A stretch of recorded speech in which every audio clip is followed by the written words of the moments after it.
The Agenda with Michael Knight on News Radio 560 KPQ and KPQ.com. Let the show begin at 10 minutes past 1 o'clock. Our very special guest is Linda Haglund. She's the major domo of the Wenatchee Downtown Association. Linda, you're always welcome, and welcome back. Thanks for asking. It's a fun thing to do today. Here's a good question for you. Okay. You just walked downtown. You're downtown. What did you see? I see change. Well, what caught your eye? What catches my eye, obviously, is the flower baskets. They're starting to fill out, so there is definitely a sign of summer in downtown. It's better than snow, right? It is for me any day, every day. But I see parking spots full. I see people working and walking around downtown.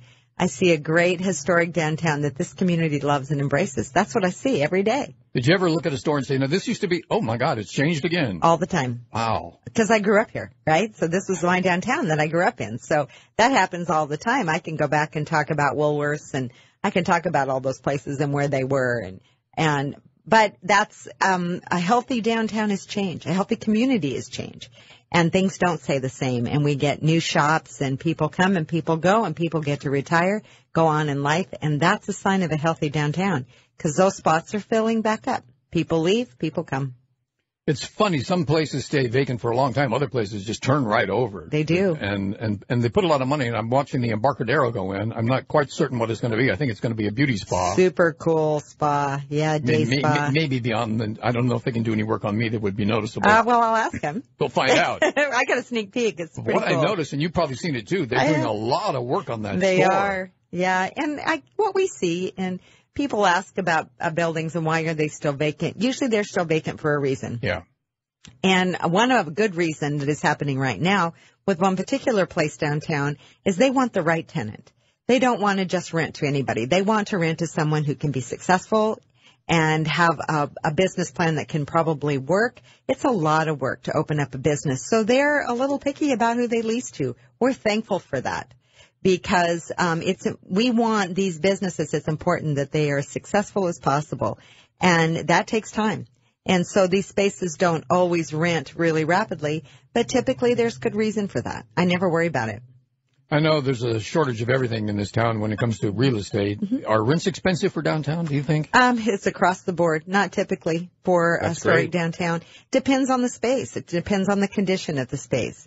We just did the Possibilities Tour in May, and we toured 7 spaces and buildings. The thing I think I really want people to understand and get excited about the most is that there are new building owners in downtown, and that hasn't happened in a long time. Really? So we got to talk to 2 new building owners, the primary owners of 2 key buildings on the corner of Wenatchee Avenue and Orondo. Orondo is that gateway to Pybus and the waterfront, right? So people know it as the Bank of America building, and across the street is the historic name was the Russell Plow. They've renamed that the Midtown building, and they're going to renovate. People, both sides, the owners are going to renovate both those buildings. Wow, who knows what will happen. Great opportunity. So along with that, the Downtown Association had these signs made up, and they say, I wish this was. And we really encourage people, when you see those signs or see an empty place, engage with us. What would you like to see? What do you wish was here? What are we missing in this community? What is a good fit for downtown? You have a chance to tell us what you wish this was, because people are asking, what do we need downtown? You know, I'm thinking about opening up a business. What do we need? Where's a good location? And we get to funnel a lot of those requests through to the property owners and to the people that are leasing those spaces. So if you have a good idea of what we need, let us know. We have those signs up, says how to get a hold of us, and we want your input on what you want your downtown to be. We have a number of good restaurants, but I always think there's room for another one. But then that's me. Opening a restaurant is probably a worse gamble than any other type of shop that you could open, because of the failure rate is built right into it. Well, it's a lot of work. A lot of work to stay consistent. It's a lot of work to give the type of food service.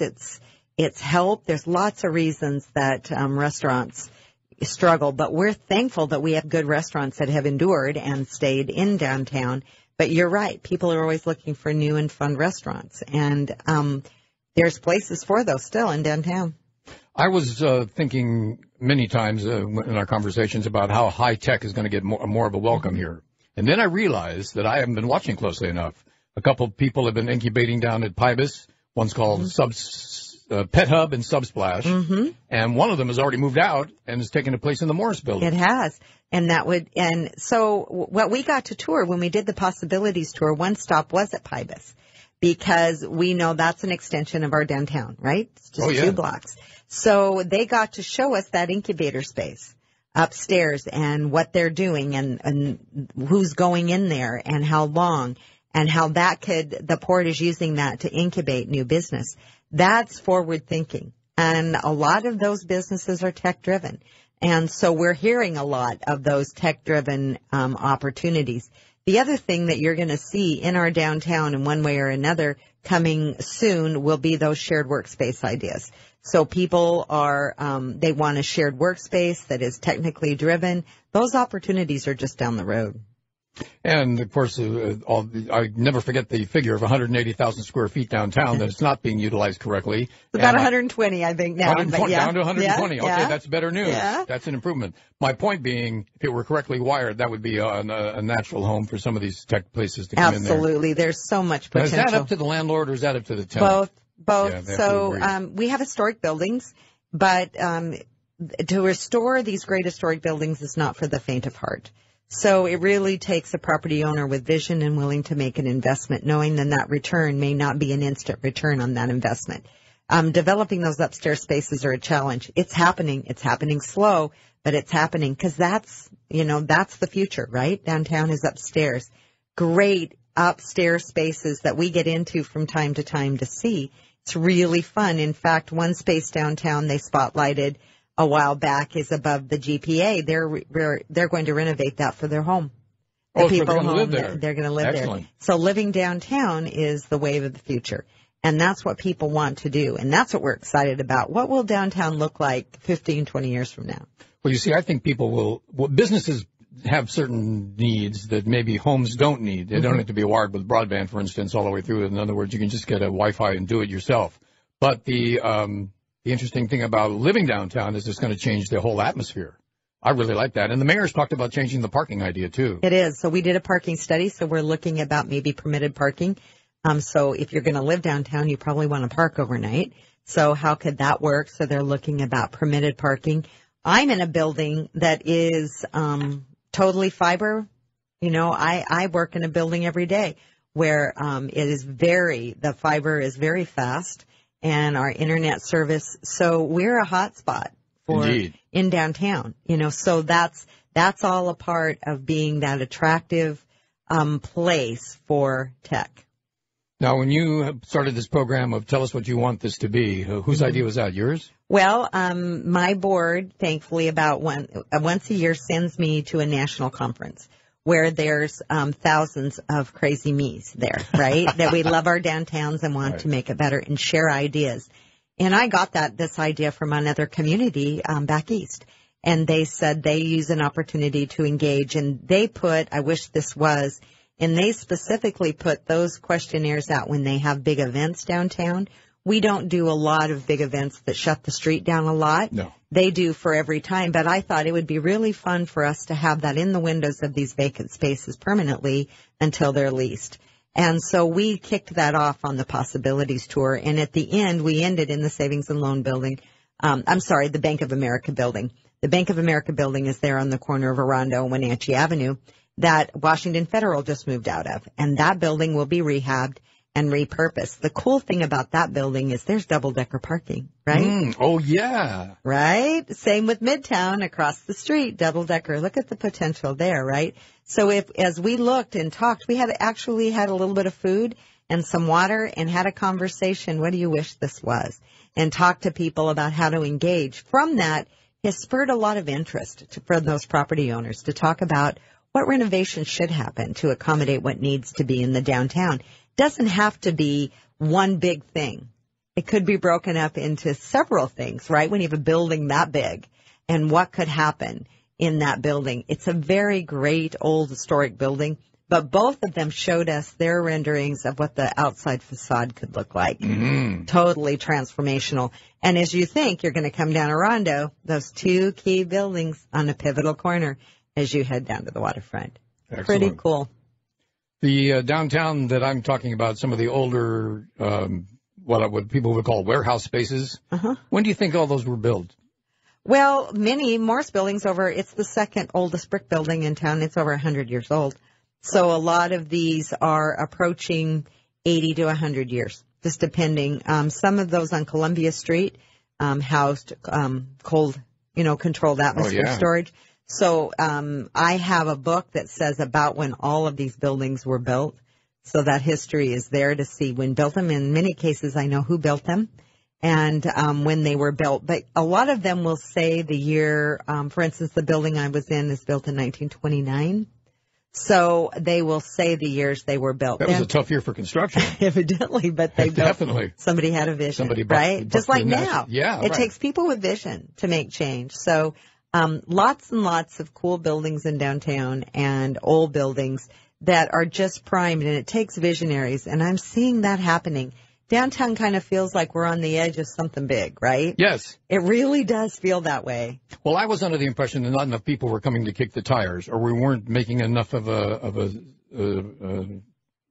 message of our own that was attractive. But I was wrong about that. There are companies, especially people with roots or family in Eastern Washington, who have used Wenatchee as a place to make their home, to make their business, and to do a startup. And startups are not for the weak of heart. They're not, but I'm seeing this younger entrepreneur ready to take a risk. It's so exciting to see.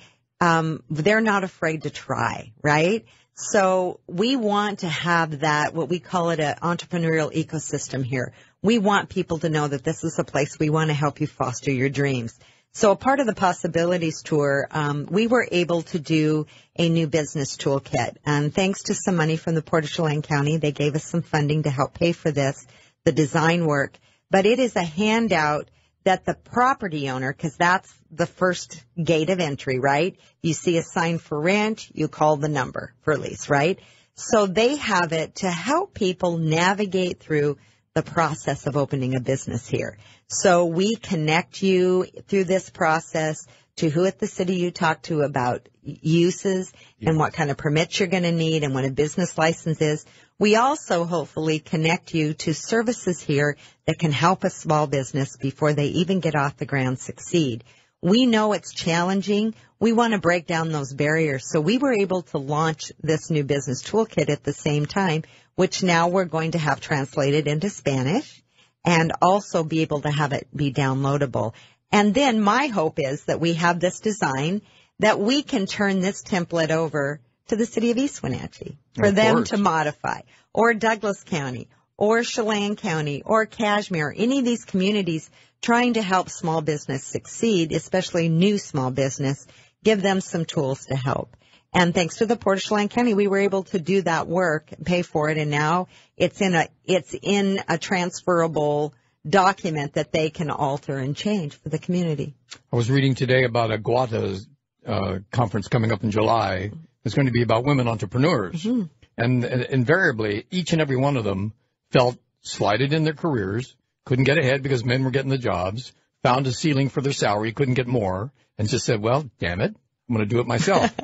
And the fact that they all succeeded was not based on the fact that they were women. It was based on the fact that they had a great plan, well-financed, and they stuck to their guns and did it right. And that sounds like a simple formula, but if you don't have the right plan, you might not know it until it's too late. And you have to have a vision. You have to be able to follow that vision and have a dream, but you also need just the basics. What's a good business plan? What's a good marketing plan? What's a profit and loss statement? What is realistic to expect in your first year? And a lot of things they don't know. You don't know what you don't know, right? So we hope to help them as they start in, maybe eliminate some of those roadblocks, right? Go straight, this is what I have to know in order to succeed. And then connect them with people that also have been successful. That's another cool thing about this place that we call home here in Wenatchee, is that people are willing to share their both success and failure. And so people share what has worked for them. We have great entrepreneurs that will share, hey, don't do this, or I did this and it worked, or I tried this and it didn't work. Because when you're starting in, you just don't know what you're doing until you bump into a wall, or, oh, I can't do that again. Some of that is hit and miss. But if we can help and help people succeed from the get-go, be awesome. And what those women all have in common is they had a dream, they had a plan, and they were tenacious in sticking with that plan. And the real world frustrated them just enough that they had to act on their dream. And that's the good part. You get rubbed the wrong way just enough, and you say, I could be doing this differently if I were in charge. Well, go do it. Or I love that idea. Or you say, this community really needs this, and nobody's doing this type of business. I'm going to do it. I see it. I'm passionate about it. I'll make this work. And that's an entrepreneur. That's a brave entrepreneur. And it is something in their DNA that takes that risk and is tenacious about it. I love talking to them. And what I'm seeing is they're scoping all ages. Yeah. It isn't just older people who have created a nest egg and they can make some investment. It is across the gambit of ages. It's pretty fun. One thing I noticed about the new people who were working at the PIBA's incubation space is that they were executives at another time for another larger company on the west side and just said, I don't like this anymore. And it's the quality of life here. They want to enjoy all elements of their life. Exactly. And it's that balance. And I think that younger generation is really doing a better job of it, of seeking that balance and finding it quicker than us older generation might have done. Well, I noticed in my daughter's generation, she's 30, that they don't tolerate the insignificance of work very well. If you're doing something but you don't know why, just because you're doing it, that doesn't translate for her generation. And they will just get another job. And they're risk takers. That's right. They're risk takers.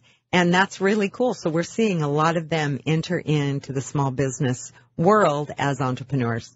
What do you think is next for downtown? Any big events coming up? One thing I really wanted to message is another idea I brought back from National Conference that we're going to try here is we're going to honor our heroes the month of November.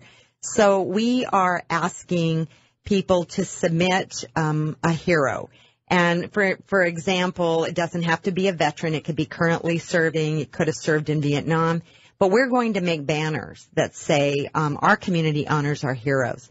And the banners will have a picture of that hero, pretty good-sized picture, and where they served. And then we're going to put together a booklet beyond the banners and talk about that's the story of those people. And those are going to hang the whole month of November. What we're asking, that we're charging for those banners, half of it will go to just pay for the banner. The other half we're going to give to our local VFW that supports the deployed. They support families of veterans and they support families of currently deployed. Plus they support the deployed, and 100% then of what's left over from making the banner will go toward that project. This is not a fundraiser for us, but we really need people to engage with us and submit your heroes. And I was talking to somebody the other day, and their father was a Vietnam veteran.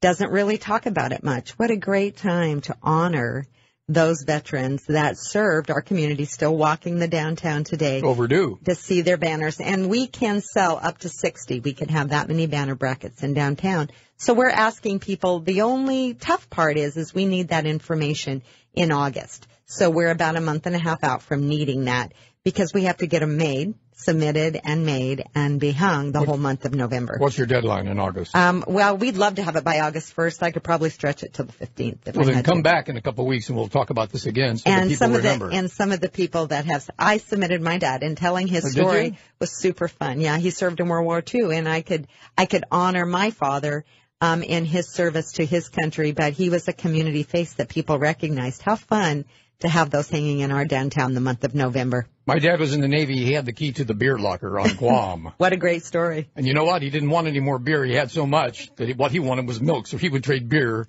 for milk. What a great story. Because that's the one thing he couldn't get. Yeah. Absolutely. So welcome to the Navy. Yep. Thank you so much. And I will be back and talk to you about our banner project. We have some applications in already, so people are submitting, and we just want to have people have a chance to honor those who have served our country and are living or connected to this community. Should people contact the Downtown Association? They are. Our application is on there. We'll be doing a mailer, or they could just call us and we'll download our VFW, our fallen heroes. We've sent this information out to all the what I would call military support groups, but we really would like this to come community and be very community spirited. It is not a fundraiser. No logos will go on this. It's really about honoring our heroes.